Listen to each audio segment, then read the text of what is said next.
my name is Monica Price and I'm here today with Barry Tomes, aka the Garden Picasso. Barry, it's lovely to see you. What we want to do today is just have a chat with you really about how this concept all came about. Okay, well I do love a chat, as you know. As in all good things and all great ideas, they're never planned. They actually arrive by mistake or they're unexpected, and that's exactly what happened here. All our lives have been altered by COVID over the last 18 months. Every single person on the planet, I would say, probably. And unfortunately, I caught COVID very early on when it really first started. I travelled to America and I became very ill. And when I arrived home, I actually collapsed, and nobody knew really what was going on at that point. So I knew I was ill. I didn't know I'd got COVID, but I knew I was ill. And I thought maybe it's just jet lag, which I never really get. So over I'd say about 4 or 5 days, I really deteriorated very quickly. And I was just sitting purely in my conservatory with a blanket, couldn't eat, couldn't drink. And fortunately, because I have a really nice garden, I was able to at least look out at the garden and see some of the things I'd made. Now, my daughter obviously was aware that I wasn't well, wanted to come over. I said, absolutely not, no way, because at that point, we really never knew. For about 2 weeks, we never really knew what was going to happen here. So I insisted she didn't come over, and each day she'd call me 10, 15 times, really worried, and I wasn't improving. I was clearly getting worse. So I decided, I know, if I can just get the energy to get up and make a little video, because we send each other, we all do that now, don't we? We send little videos to our family, we have little group chats on WhatsApp. And I had this insane idea, as ill as I was. I hadn't eaten for like 5 days. I went out into my garden and had the lawnmower there. I stood at the lawnmower, switched the lawnmower on and pushed it forward. That was videoed, and then I collapsed. But we did capture a little video of like, 10 seconds of me appearing to cut the lawn wrapped in this weird blanket. So it was actually quite bizarre, but of course I was delirious. I didn't really know what was going on, and I just, all I wanted was my daughter to calm down and not be stressed, because it was stressing me as well, knowing she was stressed. And I really didn't know the outcome of this. I didn't really know if this was curtains or not. So I sent her this little video. Oh, Dad, that's so good. You're able to get out and cut the lawn. Well, I didn't cut a blade of grass. I fell over and I was on the floor for an hour, then crawled back in and got worse. So the next day I decided to attempt it again a bit more, and I got the lawnmower to the rear garden and took it to another lawn. I thought, right, we're here now. I'm going to make this should be a full 15-second video. That was my idea, and I did. I made a video of me cutting the grass, and my daughter again was, oh, Dad, I'm so pleased you're getting your strength back and you're looking good. And fortunately, I didn't look as ill as I felt. And I apart from having a blanket on, looking like a little old man wandering round, I didn't look as ill as I felt, and certainly as ill as I was. I didn't realise at the time I got pneumonia. Now, then some radio station got hold of it. People noted, one thing they noted, and people are very cute with social media, often social media gives away the story when nothing's happening. So when you constantly are posting, like I am within my business, I'm posting all sorts of things about where I've been. Of course, we've just come back from America. As you know, we've been in America, and usually there would be like, hundreds of videos, thousands of pictures. Nothing was getting posted. So people were messaging me, you okay, Barry? You're back safe, and how did the trip go? And I was like, yeah, I'm cool, I didn't have the energy to even look through the camera or the pictures. So it got to this weird point where I knew I was really ill. My daughter thought I was getting better. Media and people around me were saying, this is strange. And a guy from a radio station that owns a radio station called me, and I said, listen, mate, on the queue, I'm seriously ill at the moment, so nothing will get posted, but I'll be in touch in a day or two. Well, he got very worried and said, look, I think we should talk to you. And I agreed to talk to them. I don't know why, but I mean, I clearly was delirious. I agreed to talk to them on air. Now, I don't even remember doing that interview. I don't remember what I said, whether I was interviewed for 2 minutes or 2 hours. It's a blank. I don't remember any of it. Anyway, he got it, and he said it was very harrowing, and they would put it out on the Saturday, I think, because all the news channels were covering the story about COVID and so on. So very quickly he put something on the radio, and of course I'm in the media. I work in the music business. I'm in the media. People know what you're doing. So there we were. This story went out on the radio. Then the newspaper got involved. So I had to phone my daughter quickly and say, "Listen, just to let you know, the newspapers are going to print a story about me having COVID and so on." So, very quickly, right? I'll do a video. I'll do a quick video of me painting something or lifting a post, anything that made it look like I was Samson and I was really great and everything was good. So I did that, and then because social media, obviously, people, as I say, they're acutely aware when you're not posting, and it often tells them the story that what's going on. There's something wrong. So I'd posted, I don't know, maybe 3 or 4 videos, and then I got a comment, "Oh, Barry, what's that beautiful thing in your garden?" I'm like, "Well, everything's beautiful in my garden." And then I'd get another message, "Oh, wow, look at those flower pots. Oh, wow, look at that teapot," or whatever.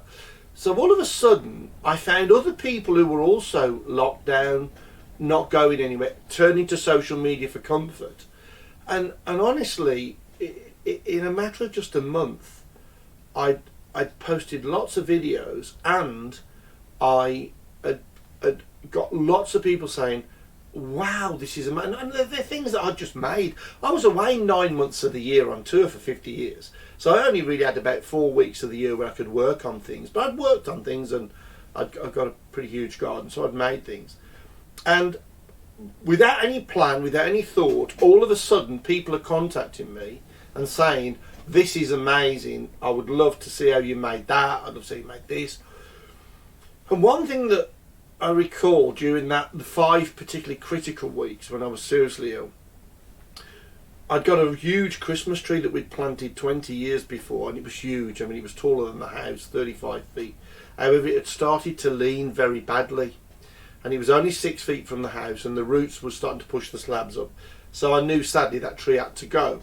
Now, that tree had to go sometime when I was well, when I was fit, and maybe even call in a tree surgeon. Well, I don't do that. So I do remember thinking, I know what I'll do. I'll walk out with a little handsaw, and the branches were low. The first branches were maybe less than a metre off the floor. So I walked out and I cut a branch and videoed that, and there's me cutting this branch. And my daughter said, "Oh, you're getting better, Dad." Well, I was getting worse. I was, each one of those little things took it out of me for like 6 hours. But the more I posted little videos, the more people were saying, "That's fantastic. I can't believe your greenhouse. I can't believe your wall," all this. And then I found every day a group of people had started to contact me, and I understand people, because when you're in the music industry and you're working closely with artists, you have to be dad as well as be manager or record. You do become dad, and you're aware of their problems. I was acutely aware that several people were contacting me, and it was actually helping them, not realising some of them actually had COVID themselves.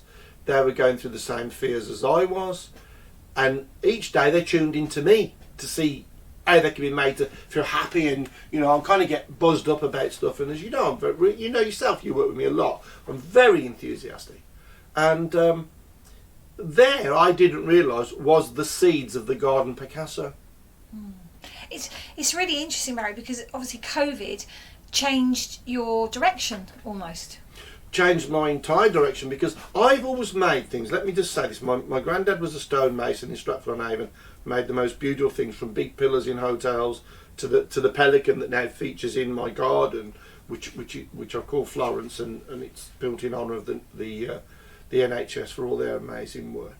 And so I've always done it. And even as a boy, about 8 years old, I repaired my nan's gate, and I made little windmills out of concrete. I had a little Fray Bentos tin, which was perfect to put cement in and make a base for the windmill. Then I'd use something like a flower pot, and that would be the next bit of the windmill, and so on. So I've always made things. I've always made and always created things. I've built stages in America. I've built things as I've travelled, because these hands like to do stuff. My mind is sharp, but my hands like to make things. So, with no plan, no intention, no nothing, I never thought this would be anything or mean anything other than me just looking stupid in my garden, wearing ridiculous baggy tatty clothes with an old blanket round me. neighbours that I'd not spoke to in the 30 years I'd been there. I didn't know anybody in my street, not a single person. And I haven't got next door neighbours, but they're opposite and just down the road. It's quite a big area with a detached house.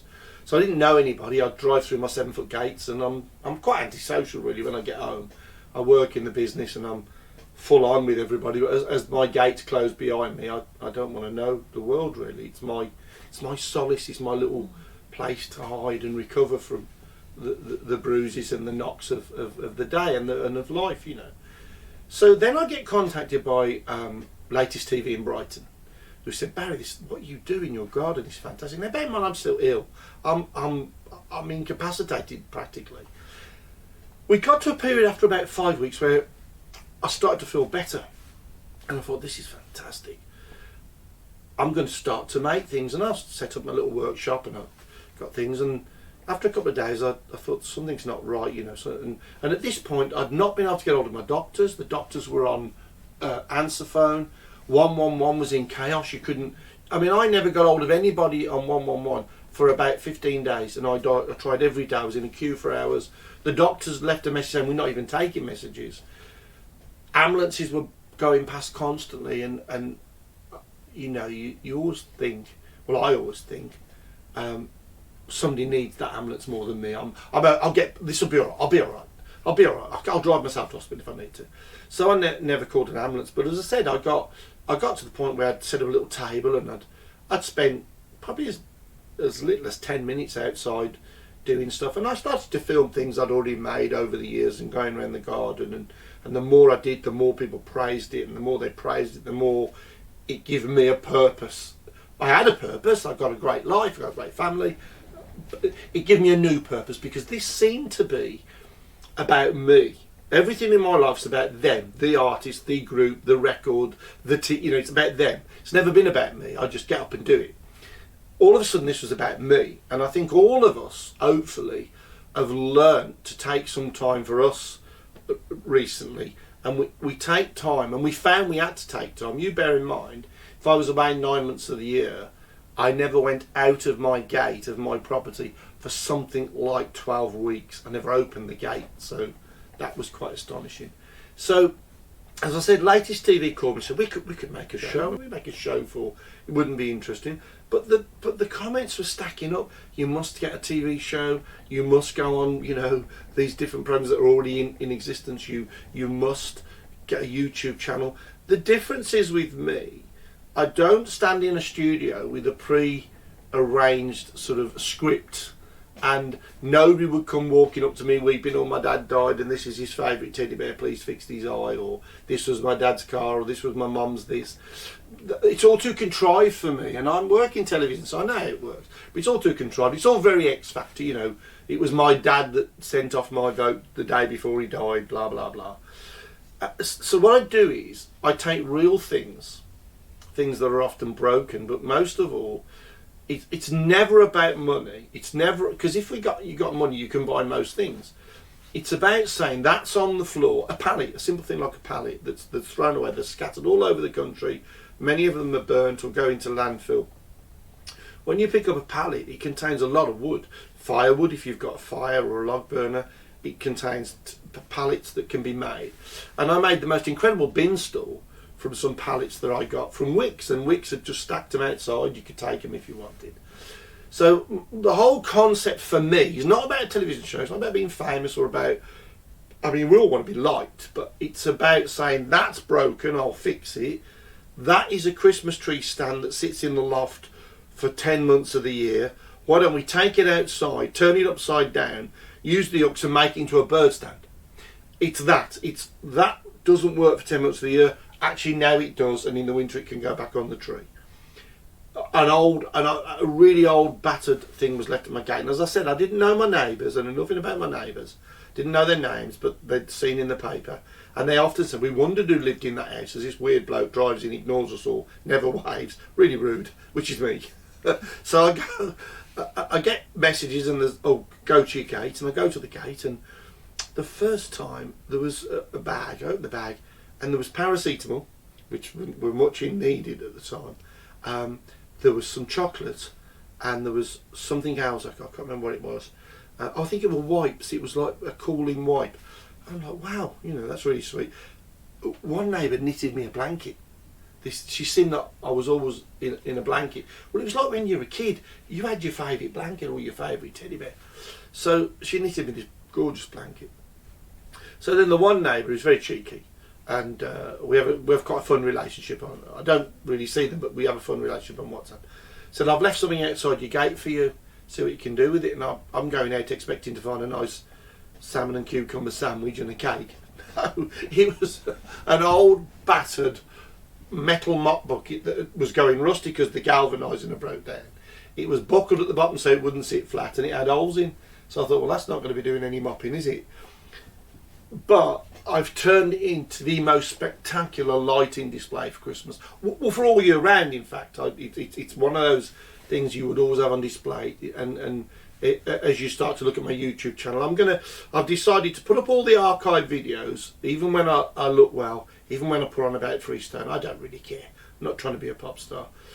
And I'm going to put those because they are a story of me just doing this bit and this bit. And then I attempted this tree that was 35 feet high. Now, what I was even doing getting off the ground onto one step was ridiculous.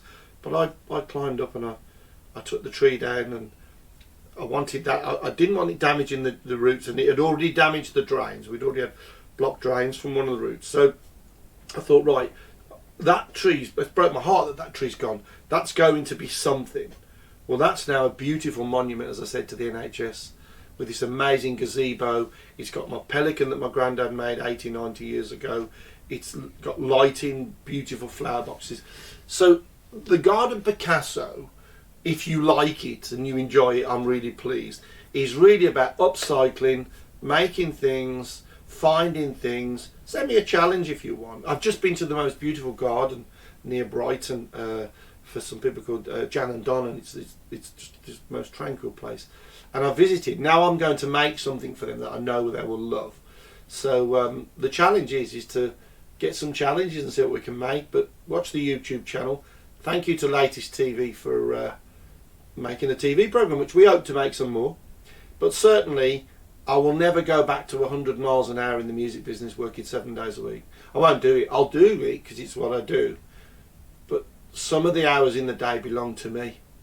And if I can do something with that time that people enjoy, fantastic.